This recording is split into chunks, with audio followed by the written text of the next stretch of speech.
go. You really think you have a chance against us, Mr. Cowboy? Hey, motherfucker. What you like to do? Oh, I don't know. Play chess. Screw.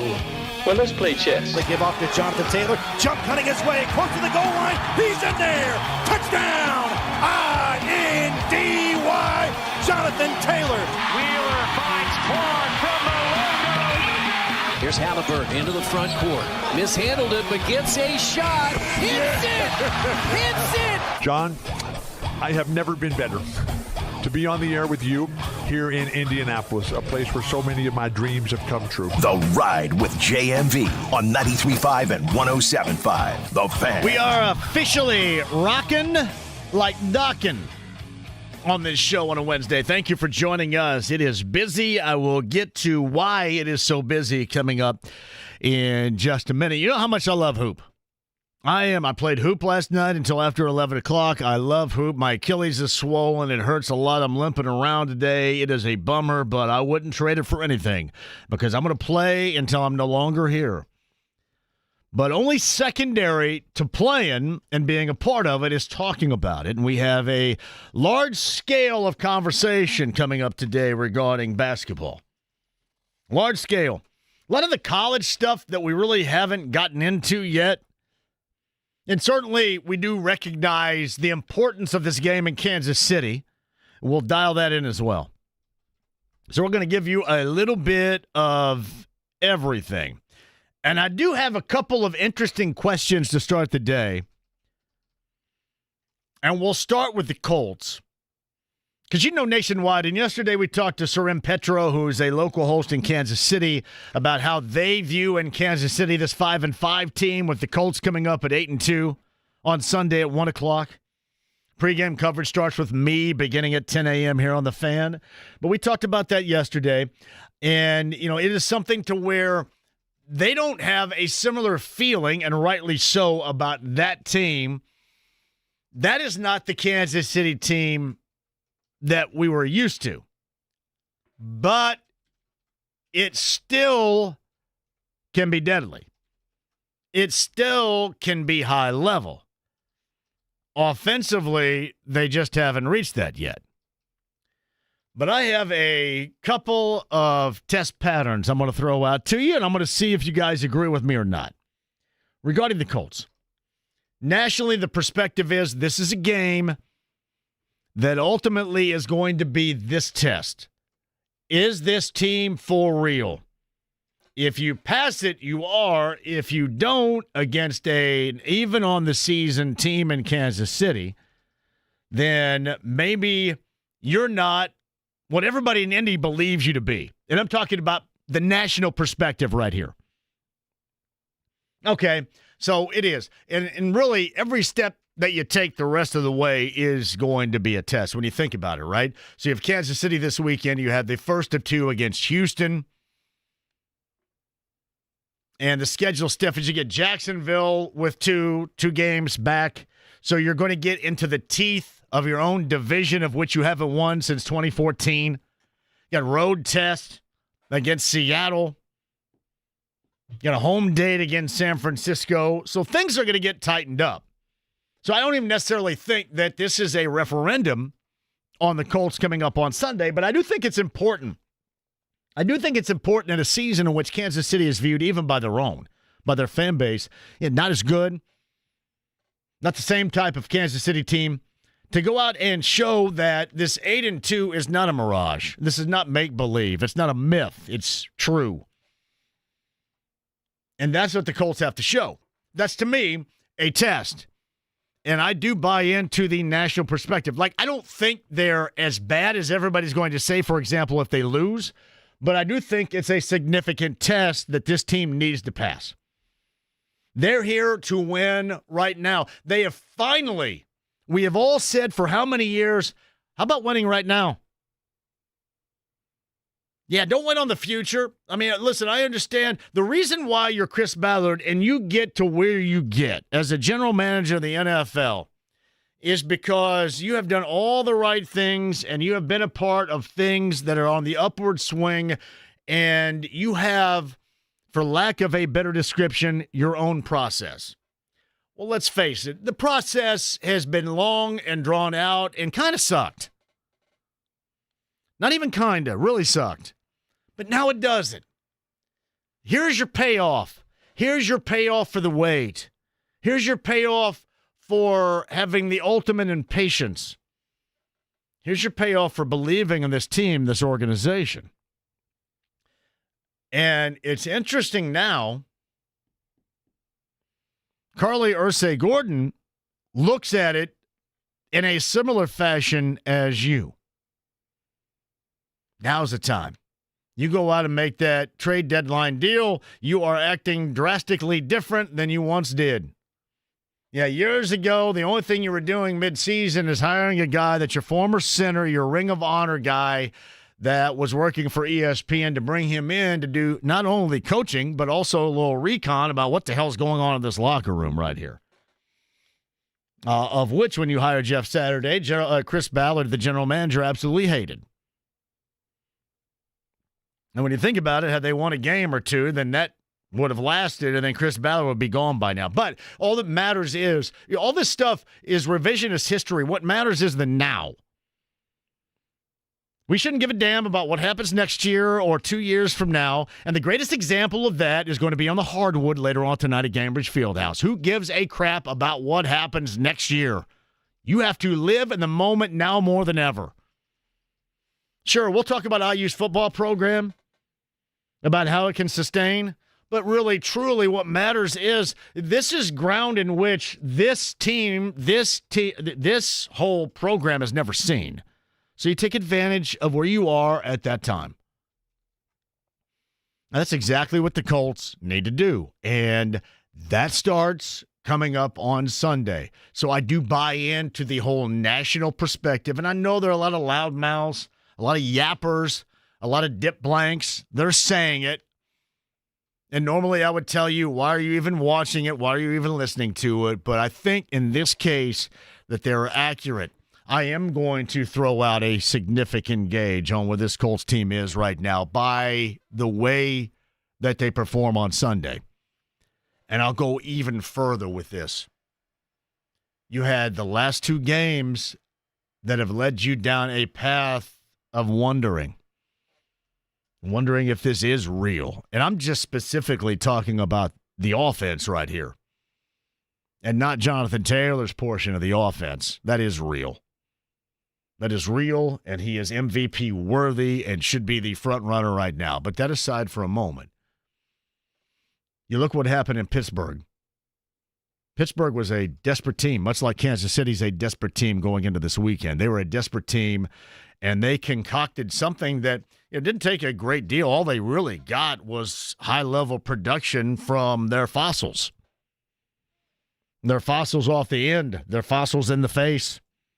Even their quarterback fossil here and there. He didn't look great, but he did enough. And they had that set. Atlanta, on the other hand, came in, and what they're doing right now, a lot of new players, a lot of young players, and it was just kind of bum rush the show. Shout out to Public Enemy. They came at you every single play, but the thing that happened was it worked. Not to the point where the Falcons won, but it worked. Not to the point where Pittsburgh blew you out, because when you think about it, Colts turned the ball over 6 times, and still it was a one-score game. So it was like an act of holiness, ultimately, that they were actually in that game in position with a one score. It didn't feel like it was, I agree. But that was the tail of the tape. You go back to Berlin, and the Colts had to survive. But again, the problem was the pass protection and how that worked against what had been just the highest level of offensive efficiency we have ever seen. And you got a couple of years of Andrew Luck, and you have a golden era of Peyton Manning. You've seen it. You've seen a high level of greatness, and what they did prior to that trip to Pittsburgh almost 3 weeks ago now was at an even higher level. Surely they're not going to be able to sustain. But surely just adjustments in the pattern defensively is not going to have the type of effect that we have seen the last two games, of which one in Berlin, the Colts were fortunate enough to win. And normally in an off season or a season that is not special, that game in Berlin is one that you lose. You know, as the Pacers in the postseason, you think about a Cleveland game, a Milwaukee game, a New York game. You know, if a shot doesn't go down here or there, how that changes the dynamic. You know, what happens if you don't get that third down scramble from Daniel Jones late in the fourth quarter, or that fourth down pass play to Tyler Warren when you absolutely needed it? I mean, things are here, and you put yourself in those situations for a reason. What happens if, you know, Omar Cooper Jr. doesn't catch that, or Charlie Becker doesn't catch that? Couple of weeks ago in Happy Valley. These are moments in which that define a season of its highest level. You survive circumstances that you normally wouldn't. A lot can be said about the Colts on the road against the Chiefs. I don't think I'm making too much about this. I mean, now is legitimately, I don't look at really any week of the season as throwaway. But now is the time that you win, and now is the time, if you're a capable team of flexing, you flex. And that's what has to happen coming up on Sunday. And I can't tell you the last time, as I brought up earlier this week, the last time that the Colts played a team that was in must-win situation mode. You got to have this. And I'm sure there's been one that I just forget. That's okay. But I can't remember the last time. And Kansas City is in must-win mode. You should get the absolute best. If they have it, if it's in them, coming up on Sunday. But we will evaluate exactly how the Colts respond. And at the top of that list is how you protect your quarterback, how you find that rhythm and that efficiency that in the past two games it's been taken away defensively. That can't happen. I'm not suggesting you have to play at the highest of offensive efficient levels leading up to, but seriously speaking, you've got to show something incredibly different coming up on Sunday against a damaged, a wounded team that is in a must-win situation. It really finds itself, I mean, they've been really potent in so many must-win games, basically up until last week. I shouldn't say must-win games, but one-score games up until last week in Denver. I mean, maybe this is altogether a new era, but it's an era in which the Colts have to take advantage of. Because, again, this is the year. We'll worry about next year when we get to next year.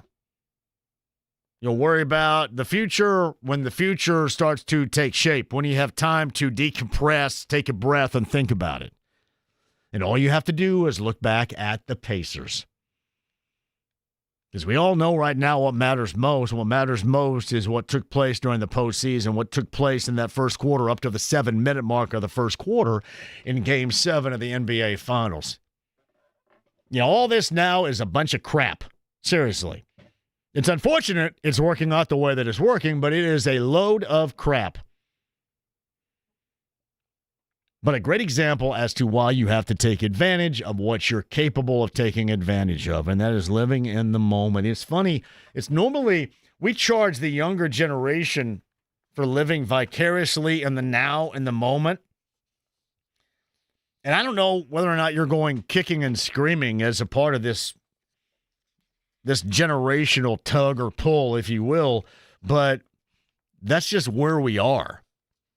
And I think you see teams, situations, all responding in a similar fashion. Got a great example around here of just that. Actually, a couple of examples, if you want to look at it. Penn State a couple of weeks ago with IU. IU's got a bye week. Purdue, bucket game coming up the week after next up in West Lafayette.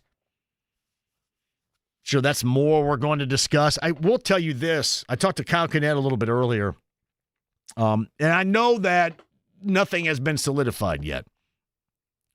But IU would have to, how should I put this? Let me put this in a way that you can easily understand. They would have to significantly trip over their blank, not to end up.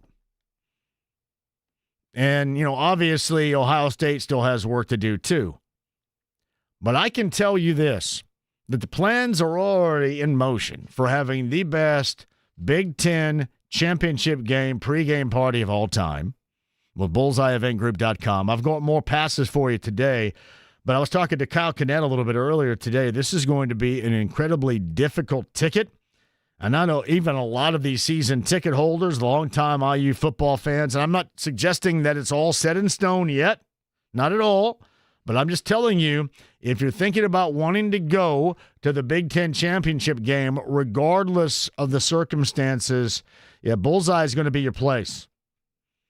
More on that and more passes to give away as we move forward in this show. I have neglected a little bit the beginning of this season in collegiate basketball. It's funny what 2 weeks will do. So 2 weeks ago, maybe almost 3 weeks ago, I can't quite remember. So Purdue's and Rupp, and remember we had Matt Painter on the show leading up to that. It was an exhibition game or a practice game or a scrimmage or whatever. But Matt always wants to see how his teams respond in an environment like that. And you know what you're going to get.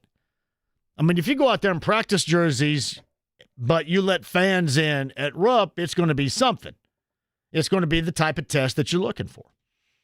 And frankly, Purdue had done that prior. They'd done that at Creighton, done that at Arkansas, and lost both games.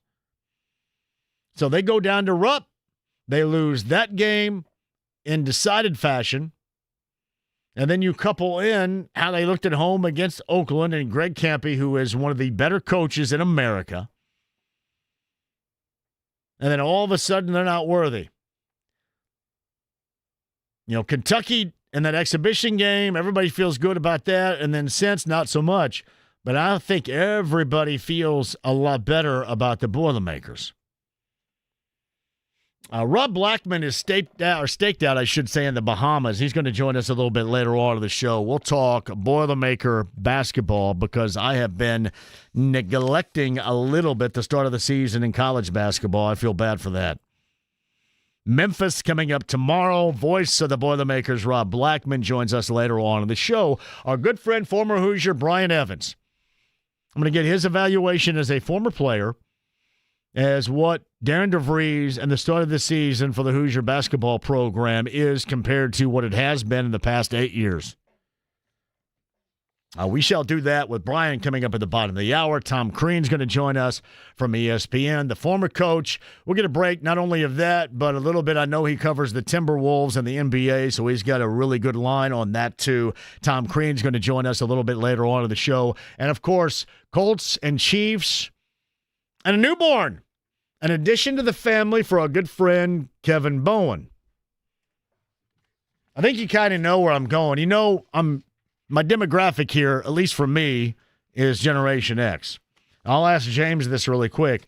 I asked James, I said, hey, get some Nellie Olson sound ready for when Kevin Bowen makes his appearance. Did you have any idea who Nellie Olson was before I mentioned that? Not at all. So the addition to the family is Nellie. Nice. For the Bowens. For the lovely and awesome Maddie and our good friend Kevin Bowen. Nellie. Now, who is what comes into your mind immediately if you're Generation X when you hear the name Nellie?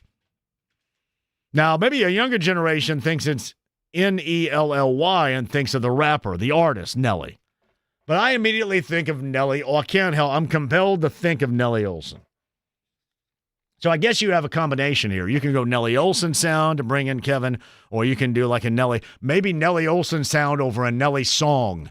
Now, do we know... It's getting hot in here, so take off all your clothes kind of stuff. Do we know how Kevin is spelling it? Is he spelling it the way the rapper spells it, or is he spelling it the way it's spelled on the show? I don't think it's Nelly. I'm guessing it's Nellie. I'm guessing. I don't know. Maybe it's Nellee. That would be a unique one. Yeah. Maybe it's Nellee. Just get real weird with it. So Kevin's going to join us with the new addition to the fam.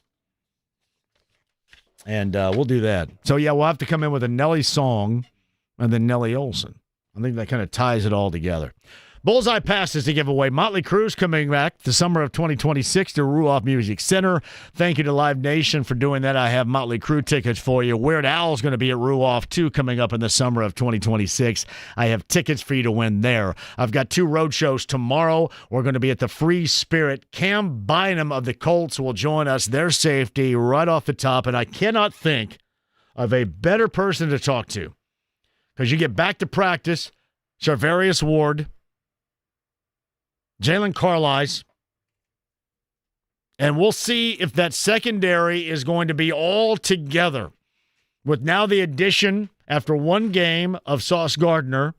Not only that with Cam Bynum tomorrow, but also going up against a wounded team and especially a quarterback that has seen a season unlike Patrick Mahomes has seen in the past. But still the danger that is there. And the challenge that awaits the Colts coming up on Sunday. Cam Bynum's going to join us at the top 3 o'clock coming up tomorrow at the Free Spirit. We are in Castleton and would love to see you. That's our Larceny Bourbon Locks, Luna Azul Tequila Shots a week, number 12 coming up tomorrow. The Free Spirit, that is Nally and the gang with us in Castleton coming up tomorrow. District Tap on Friday. Bud Light Blue Friday has Colts tickets for you. The District Tap. Can't wait to see you on the north side. The stream, the app, HD Radio, AAA Membership Lounge via YouTube Live. Hello to everybody right there, too. And, yeah, my Sycamores get La Tech. The Fighting former Carl Malone's later on tonight. I'm rocking the Indiana State shirt from the shop in Broad Ripple and Carmel. Thank you very much, Brian and Alex, for this. A little Sycamore hoopage. That and more. The stream, the app, HD Radio. Don't go anywhere. It's former Hoosier Brian Evans on the other side. 93.5, 107.5 The Fan.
The Ride with JMV. Son, you got a panty on your head.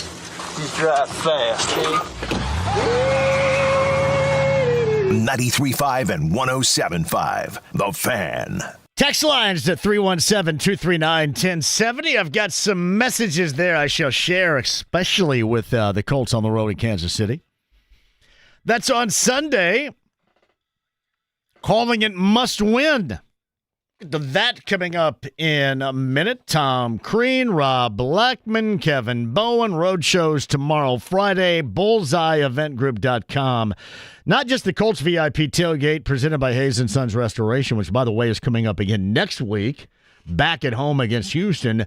But before the Big Ten championship game, the party is going to be on. And by the way, I don't have responsibilities. That's during the Christmas music hiatus. So I was talking to DJ Skids a little bit earlier. I'm going to do at BullseyeEventGroup.com before the Big Ten championship game on the 6th. I'm going to do a localized at the party JMV takeover with Skids. That's your chance to win some passes coming up in a minute. But on the Andy Moore Automotive Group hotline, speaking of minutes, it feels like minutes, days, months, almost years since the last time we talked to a good friend, the former Hoosier, the lefty from Terre Haute, Indiana. It's Brian Evans who joins us now. It's been way too long, my good man. John, good to hear from you, man. Yeah, I was trying to think when the last time we talked. It's been a minute.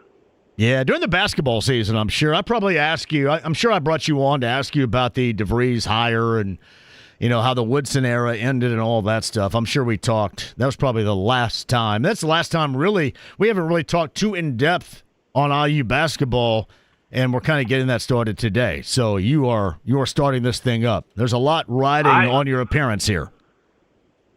Well, speaking of appearances, I think you've lost half your body weight since I talked to you last. About 80 right here. I needed to lose that. I had no idea. I said at the time, before I lost 80, my first day, I said, I'll do this, but I don't think I need to lose any weight. How big of a dumbass do I look like? You feel good? I feel great. I mean, That's you talk awesome. about energy and all, and just more healthy, I guess, sleeping well. So yeah, it's worked out even more fantastically, Brian, than I thought it might. But yeah, thanks for bringing that up. I do appreciate that. I feel absolutely fantastic. Now, obviously, you feeling better about the product you've seen so far. Still very early in the game here, but do you feel better about the product you see with Darren DeVries in your number one so far? Yes, 100%.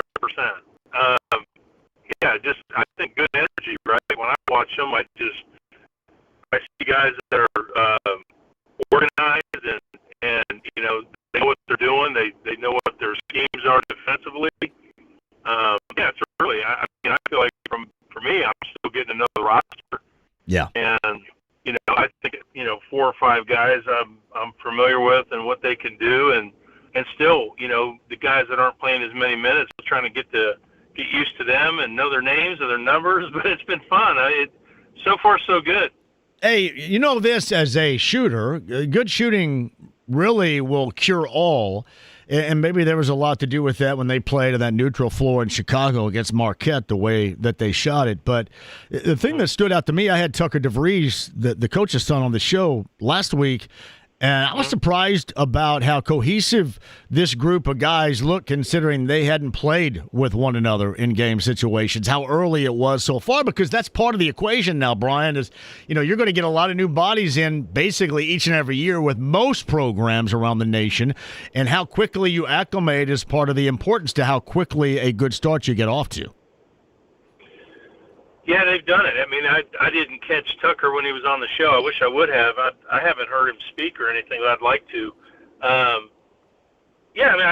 think the excuses kind of go out the window nowadays. You can't, you don't have the luxury to say, well, this group's only been together since July, check on us in January. I can't imagine the athletic departments around the country want to hear that.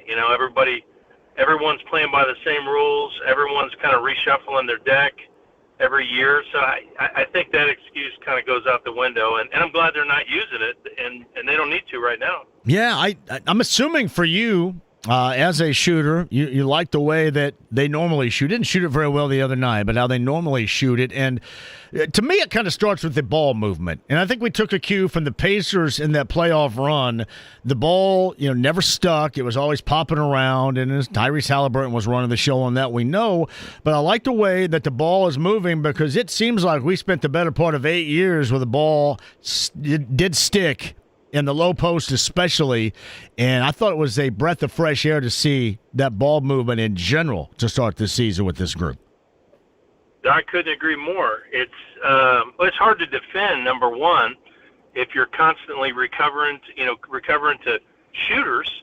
It's hard to, when you don't have shooting, it's hard to pull people away from the basket. So, when in the past, if we've been whipping around the perimeter, we didn't do a lot of that, but the recovery is not the same, if that makes sense. You're not sprinting to a shooter when the guy that you're recovering to, is shooting a low percentage or doesn't even like the three ball. We got guys now that you better recover to them, because if they have space, they go straight into the shot and they can make it. It didn't take long to see the confidence that our best guys are shooting with.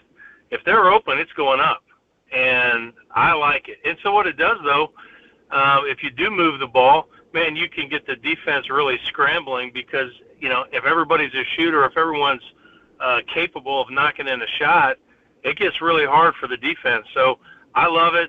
Some of my favorite teams growing up are those, mid-'80s Celtics teams that were famous for ball movement. They didn't care who shot it.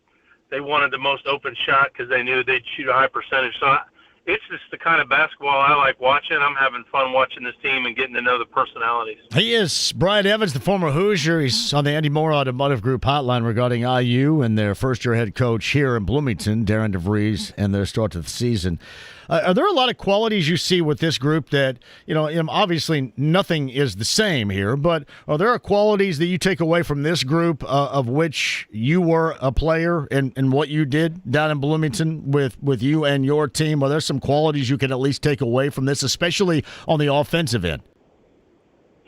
Well, I think, a lot of weapons is a good thing to have. And I know, early on for sure in my career down there, we had a lot of guys that could beat you or hurt you. And at the same time, which I think I'm seeing a little bit of, you're not always going to shoot it great. You're going to have individually, you're going to have off nights. But when you have a collection of guys that can shoot and make shots, and they're not all just 3-point shooters. I'm liking what I'm seeing in the mid post, and you can have an off night and win games. And I feel like that's one of the things we've been lacking is, if one of our key guys didn't play well, we're in big trouble. And so I think that we'll see this team develop. But we did have teams like that where there wasn't a ton of pressure on just one guy to score 20 or 25 points. When you have a lot of different guys that you could go to, it lessens that load, which is a good thing. And so I'd like to see a handful more games. And Sicily has impressed me. I didn't know much about him and I hadn't watched him at all, but I like him. I think he brings good mids to this team, and he's got like a kind of a sneaky athleticism to him, but he's also got like a banger mentality, and he's made a couple jumpers.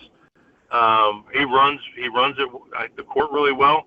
I'm so far really excited about him. I think better than advertised. Here's Brian Evans, the former Hoosier, talking about the basketball program with us on the Andy Moore Automotive Group hotline. Bye week, of course, and the football program is unrecognizable from basically your era there, in a good way, certainly. What's your impression on following the last now almost 2 years of Curt Cignetti and the accomplishments of a football program to a level in which I don't think many people, if ever, thought that they would reach? No, it's hard to believe, and it's just a ton of fun. we're, my kids are in it. We're all into it. And, the Tuesday nights are fun as they count down the rankings, and man, they've just brought so much excitement to the university and doing it the right way. You could tell you got the right guy when all the other schools are starting to hate on us, and hate Cignetti and think he's this or think he's that. Yeah. That's how you know that's how you know you're doing something right. There's a little bit of jealousy there, and man, it's just every week you're looking forward to the weekend more than ever. Going, can't wait to see if we can keep this thing going. But it's just been a ton of fun. You would recognize that jealousy because that was the era of IU basketball in which you received that same type of jealousy from other programs.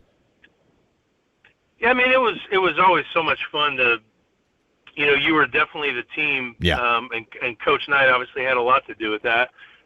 Just because when he's in the building, he just brought his own mystique, and the fans loved. There's not anybody they like to hate more than him. So you knew. I mean, and that was a privilege, to be a part of a program that every arena you went into, that you were the game that they had circled on the calendar before the season started. So it's not about where we are in the rankings or where they are, or where we're at in the Big Ten season. They had already circled Indiana before the season started, and that's a pretty cool privilege. Every time you go on the road to play, the fans have been waiting for you for 4 months. It was just so much fun to be a part of. How much more excited regarding the basketball program? I know we got the bucket game coming up the weekend after this, but more excited, like 127, that's January the 27th, the first meeting between IU and Purdue for the new IU era and what has become old hat for this Boilermaker basketball program under Matt Painter. How excited are you about that? Now, it's further down the road, but still it's something to look forward to. Yeah, it seems like that's a long ways away, yes. But we know it's on there. I didn't know the date until you just said it, but I won't forget it. I enjoy watching this team and Matt's team, and you and I have talked about him yes. before. It's hard to not be a fan of the work that he's done and the foundation that he's built there. He and I are kind of from the same era.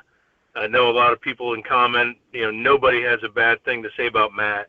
And although I don't know him really well, I'm not going to go as far as to say, I'm not going to lie to your listeners and say that I'm like a fan. I'm not a fan. But I appreciate good basketball, and he's brought together a good group of guys. I mean, I pay a lot of attention to his team, more than any other team out there other than Indiana. I do pay a lot of attention to Purdue, and I'm not a fan, but I don't root against them. I like what they're doing. I think they have a good brand of basketball, and it's Indiana. We're in Indiana here, so they're fun to watch. It's going to be interesting to see. I think they're loaded for bear in a lot of ways, and they don't maybe match up with some of these super athletic teams. But I would not bet against Matt by the end of the season that they've got a tournament-ready team. So it's going to be a fun basketball season. That's Brian Evans, the former Hoosier. He is back, the pride of Terre Haute, Indiana, on the Andy Moore Automotive Group hotline. Man, we're going to do this a lot, too. We'll check in and get your thoughts on the college basketball season and IU and all that, just kind of like we did right here. But I appreciate you getting back on here with me today. You're the man. Happy to do it anytime. We guys will talk soon. You got it. Brian Evans right there on the Andy Moore Automotive Group hotline. This date 21 years ago. I know. One of these days we may forget about it, but I'll remind you of that because I mentioned yesterday moments in history that you remember, and that moment I mentioned yesterday was Joe Theismann and his career ending with Lawrence Taylor sacking him and the compound fracture of the leg in that Monday nighter. But this is a significant remember where you were moment in our history that is quite dubious. That on the other side, too, Kevin Bowen, top of the hour, Rob Blackman. Chris Keevers, the head coach of Indy, the football program, is going to join us a little bit later on. And Tom Crean as well. Don't go anywhere. Stuff to give away. I'll get to that and more coming up next. It's 93.5, 107.5 The Fan.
93.5 and 107.5. The Fan.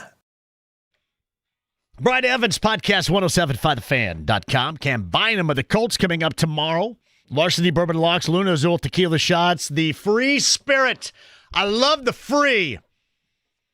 Castleton tomorrow. Text line 317-239-1070. JMV, the game is truly a must-win for the Colts. There is a kernel, this is nice, a kernel of truth in what is being said about the Colts and the quality of wins to the point based on the teams they've played. That being said, the Colts are 8-2 in a perfect position to respond coming off the bye week to correct their deficiencies. Time to show the league who you are. Contender/pretender, go Colts. How many of you feel that way? Is this a referendum in Kansas City on Sunday? That's normally a national angle. This is a local text. Thoughts? As I mentioned, too, you got to take advantage of where you sit because you're not promised anything. All you got to do is look at the Pacers. This date, do you guys remember where you were? This date, 2004? The Malice in the Palace. I was 19 days in to hosting the show on the other station, and I was live on that particular afternoon at the Fall Indiana Golf Show at the State Fairgrounds. Say, I think I was at an Applebee's with my family because I was all of 8 years old at the time. Sure, great. And I believe that may have actually been my kind of first introduction to the Pacers, was looking on the screen and watching Ron Artest run into the stands. That was it. I was in my living room. I was on, I've said this before, when you come up with a porn name by the name of your dog and your street. Buddy Berrywood. We had Buddy was the dog, and Berrywood Drive. That's like Buddy Berrywood is maybe one of the greatest porn names of all time. But I was on Berrywood Drive in Greenwood watching it, and the way that unfolded, and then everything for that moment changed. I was 19 days in. And then after that, it was, conversations with guys like Fingers, if you remember. Fingers and his family calling in the show. I mean, it all went haywire after that. Remember exactly where we were 21 years ago. Back to that point a little bit later on. Bowen's going to join us on the other side with an addition to the family and an addition to Colts practice today that you guys will dig as well. That's coming up next, too. Tom Crean, Chris Keevers, Rob Blackman, and more. Don't go anywhere. 93.5, 107.5 The Fan.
The Ride with JMV. My home is the best house in all of Walnut Grove. We have carpets in every room. We have 3 sets of dishes. One for every day, one for Sunday, and one for when someone special and very important comes to visit. 93.5 and 107.5. The Fan. Oh, you gotta love it. So we're going with Nellie because of Nellie Olson from Walnut Grove and Little House on the Prairie, or the rapper musician Nellie. We'll ask our next guest that in just a second. Win Schuler Spreadability. You can find Win Schuler's, your favorite Meijer location, state of Indiana. You can also get it at Neiman's Harvest Market in Carmel and Gordon's Food Service. The incredible spreadability of Win Schuler's. Kevin Bowen's on the Andy Moore Automotive Group hotline. So Nellie Olson, Little House on the Prairie, or Nellie the Rapper for that new addition to the fam? Yeah, I'm probably more of a Band-Aid underneath the eye for old Nellie from St. Louis there. Nellie, though. Yeah. So, well, that's Nellie Olson. That's how you spell. Do you know who Nellie Olson is? Little House on the Prairie, probably a backseat to Country Grammar Nellie. So, yeah. So there's nobody in the family that Nellie was named after, because Nellie Olson was named after her father, Nels, who owned the Mercantile in Walnut Grove. In true JMV fashion, Nellie's been on this earth for 12 days, and you're the first person that's brought that up to me. Man, no, special that makes me feel right there. It does. Honestly, hospitals should hire you just for, naming babies. Yes. And the amount of references you could provide parents struggling between names. I mean, you'd be the ultimate, just sitting in the lobby, throwing one back and chiming in when I'm needed. even better when I'm drunk at doing this too, man. Seriously. Which is a scary thought because you're pretty darn good sober here on this Wednesday. So Lainey, my daughter, who is 15 now, his real name, Kev, is Blair Elaine. And the reason why we call her Lainey is because I was too afraid that every time somebody said Blair, I would hear, you take the good, you take the bad, you take them both, and there you have the facts of life. I was afraid of that. So anytime we go to the doctor's office and they say, Blair Gliva, Blair, nobody ever answers. We go, who, what? And then finally, Lainey. All right, Lainey. So that's why. I didn't want the facts of life references for the rest of her life.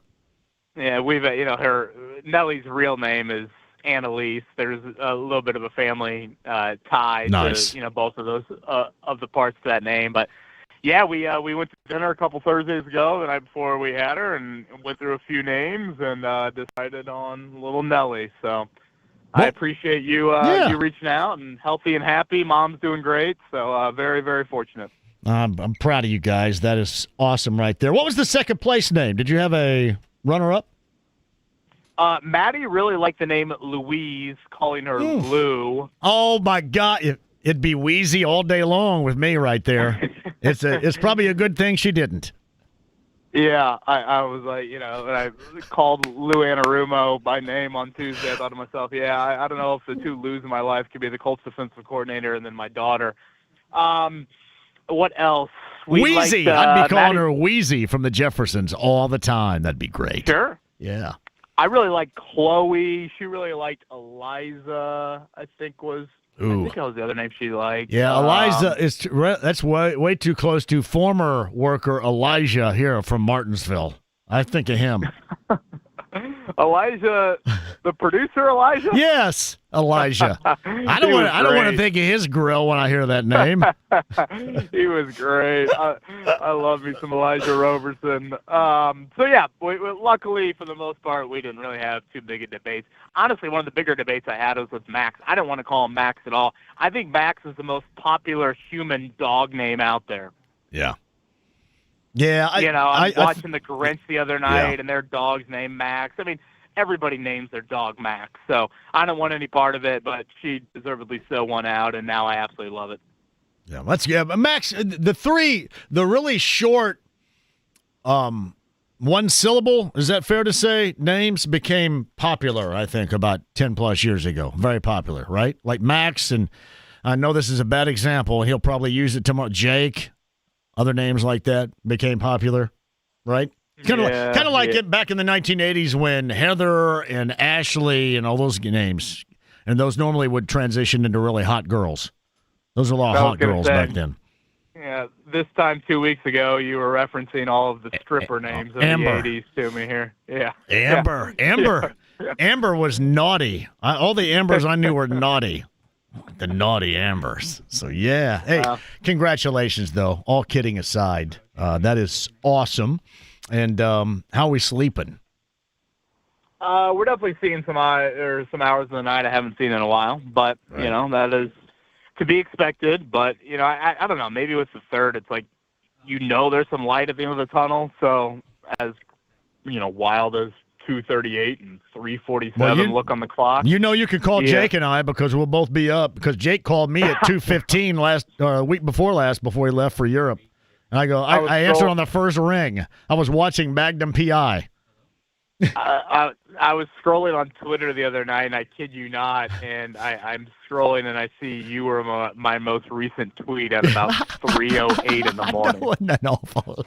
That's so bad. So bad. I'm like, this is incredible. I thought about texting you, but I thought to myself, yeah, you can always call. I'm up. So, and normally I'm absolutely up. Well, good, man. And shout out to Maddie for being the most awesome of the awesome in all this right here. That's fantastic. Amen to that. She's an absolute rock star, and she's doing pretty well, all things considered. So she's been great. So, yes, thank you for the kind words. Has Brad Bowen been any help whatsoever? Brad Bowen, yes. He was over today helping getting the kids off to school. Nice. Brad Bowen there. Bradley, way to go, Bradley, because he's not showing up to a damn thing I've done here in the last year. I should have taken him home a salad for the Ale Emporium a couple weeks back when we were all out there for the great John Griffin party. Oh, man. That was fun as hell, wasn't it? Was that a good time or what? Absolute blast. That was one of the yearbook moments. Yes. So many old faces you saw there. And, there were a couple of dipwads in there I didn't want to see again, but for the most part, it was cool. Yeah. I'm not going to lie. When I first walked through the door, there were a couple of faces I saw. I thought to myself, oh, boy, man, do we have some security here?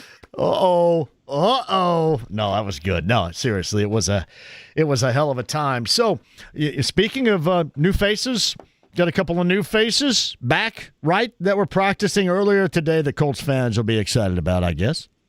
Yeah, your guy Mooney back in a blue jersey as well, which I think is of note, just to clarify. Sometimes in concussion protocol, the guys initially wear a red non-contact jersey. It means they got a few more steps to go through. So I think all signs point to him playing on Sunday. For those unfamiliar with his story, and I know he shared a lot of it with you back in the spring, but pretty emotional week for him. It's the anniversary of his young daughter's death, which is just beyond tragic what he had to deal with last year in San Francisco.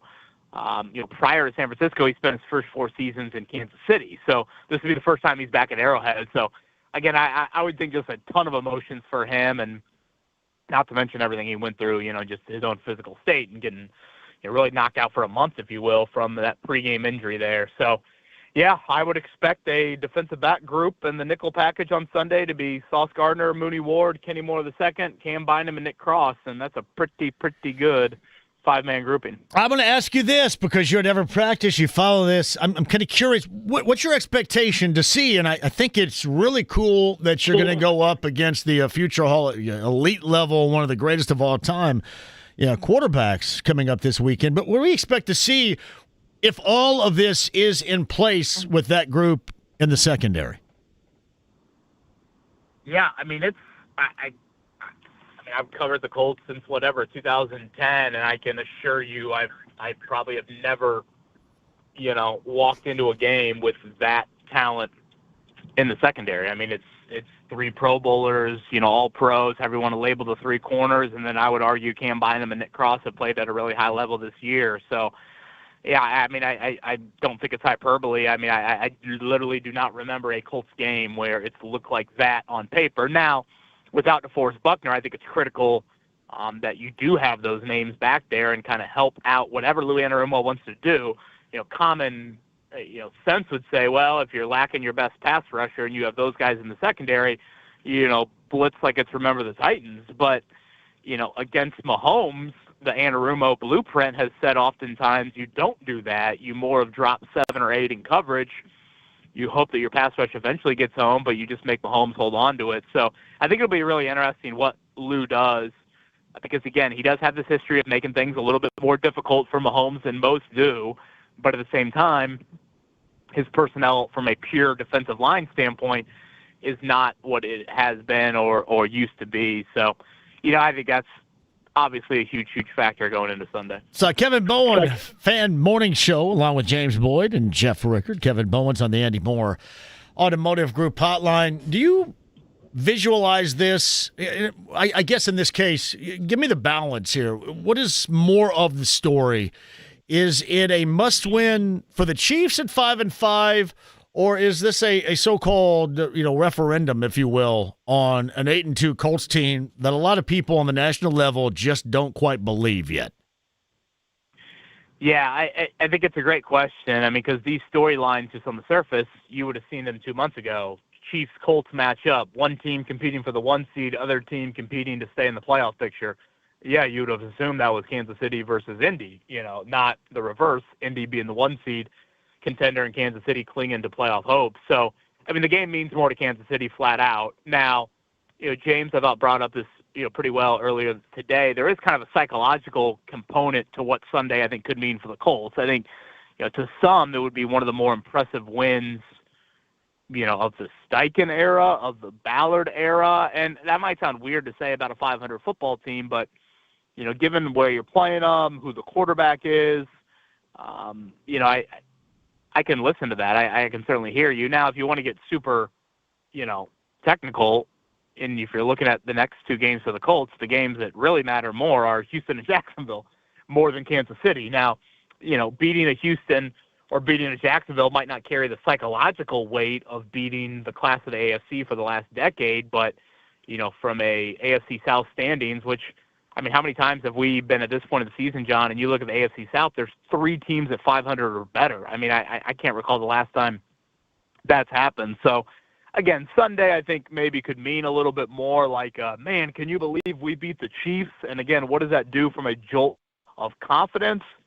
But, if you're talking AFC South, obviously you'd rather win them all, but you'd rather win, Houston next Sunday or Jacksonville the week after that than you would Kansas City.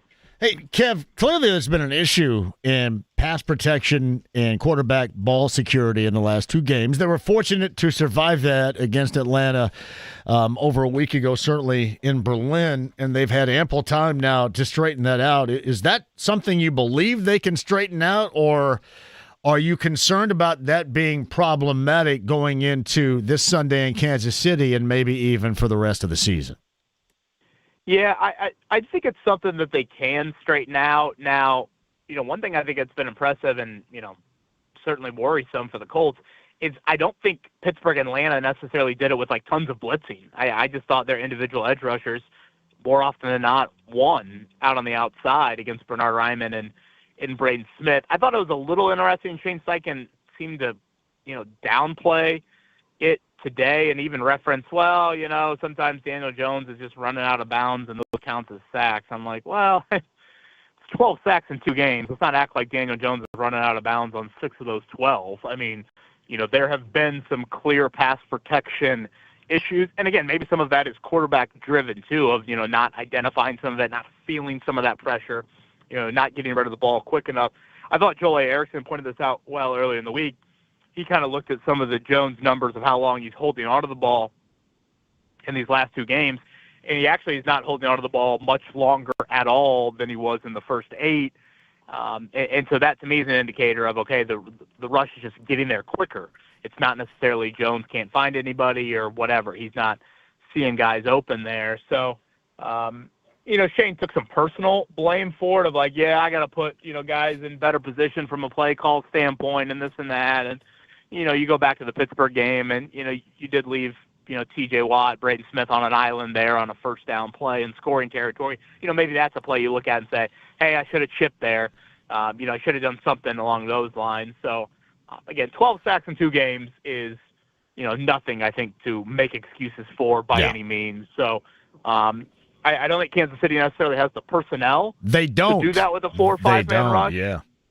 But they've got a D coordinator that's pretty crazy. And, he is, by many accounts, a blitz architect. And, people talk about him in the same light they talk about Howard Mudd, from an assistant coaching standpoint. So I would fully expect Steve Spagnuolo to bring pressure, and more pressure just when you think he's, broad enough. So I want to add to that. The reason why I asked you that question, Kev, was because there's zero way that there should be consistent quarterback pressure to the level we've witnessed in the last 2 games against the Colts for Kansas City, because you mentioned this. They don't have the personnel. They haven't shown that. And I think if they do this weekend, it is less about Spagnuolo, who should get all the credit, but more about the concerns, and rightfully so, we should have about the Colts and their offensive line protection. Yeah, I mean, honestly, a team that has more of the personnel to do that with a 4-man rush is the team waiting next Sunday, and that would be Houston.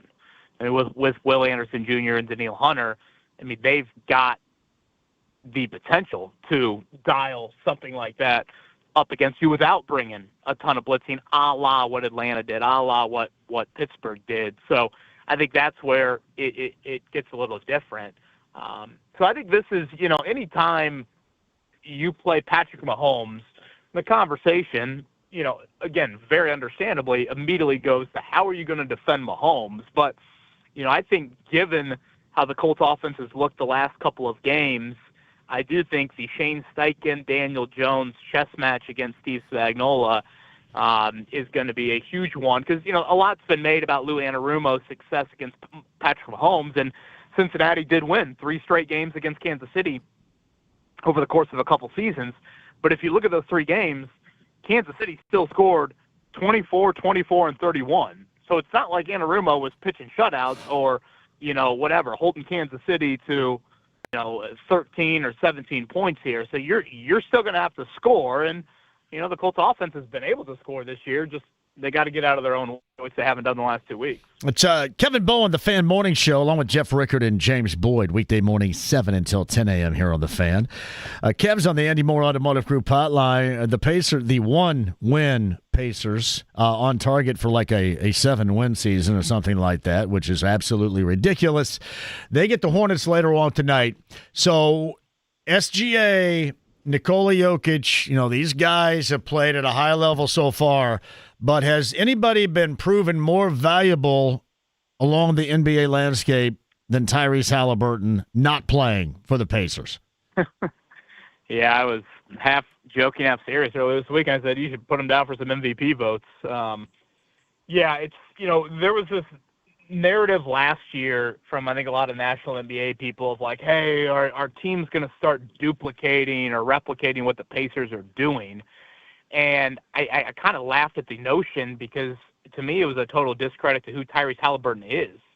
Like, he's such a gifted and unique offensive player, point guard, scorer, passer, pace setter, however you want to label him, that, sure, you can want to, play 90 feet and pick up full court and all that. But to have a guy that, maestros all of it like Halliburton, those guys don't grow on trees. I mean, nobody talks about, future draft picks in the light of how Halliburton has played here in his NBA career. So, yeah, I've always laughed at it, and I will adopt the old JMV label tonight. Must win it up. Oh man, it's tough. And I will say this: even with the lack of personnel they have, how stratospherically it is embarrassing to give up the amount of points that they have given up in the last, 127, 129, 135, 152. I mean, come on now. I don't care whose ass you have out there. Give me a break. Yeah, and, there was a thought without Halliburton that maybe you would be a little better, on the defensive end. Because without whatever. Miles, you're a hell of a lot worse. Because there's zero threat. Nobody's scared of anybody that they have. And they'd been better off keeping Thomas Bryant than any of these three dudes. Yeah, that is fair. Yeah, I think that's definitely fair. I thought the Tony E stat was just astonishing earlier this week when he said, they had lost 21 straight quarters in a row. I mean, what? I mean, 21 straight quarters in a row. How do you not just find one poor shooting quarter from the other team and boom, you outscore them, 24-20? Yeah. And, 21 straight quarters. So, yeah, they have been outclassed really ever since that Brooklyn game. I thought it started with the Brooklyn game. If you go back to the start of the year, obviously double OT opening night. Nesmith misses the open shot against Dallas for the win. Giannis hits kind of a BS shot to beat you. There were some very competitive back-and-forth games. It started that Brooklyn game right before you went out west. You got outclassed when Cam Thomas exited early in that game, and then you just got blitzed in those West Coast games. All right, Notre Dame plays who tonight? Bellarmine. I was just going to see how you pronounced it. Bellarmine or Bellarmine? It's interesting it's in Louisville or Louisville, right? Is that interesting to you? Well, the Greene County is definitely going Bellarmine, right?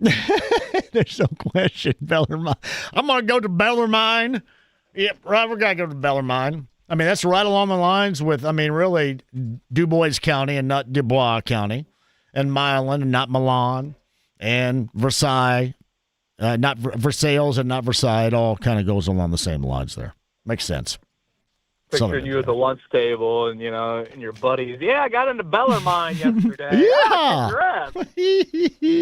Hey, James, hit that music. We got to close for Kevin Bowen right here. I feel kind of bad I'm playing this song because I don't know if it's really appropriate.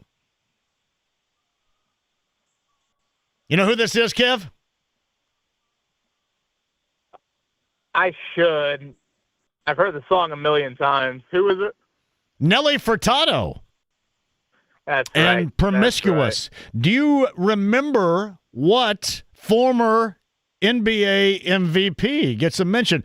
And how many songs that are out there over the past 20 years that give an NBA mention to a player?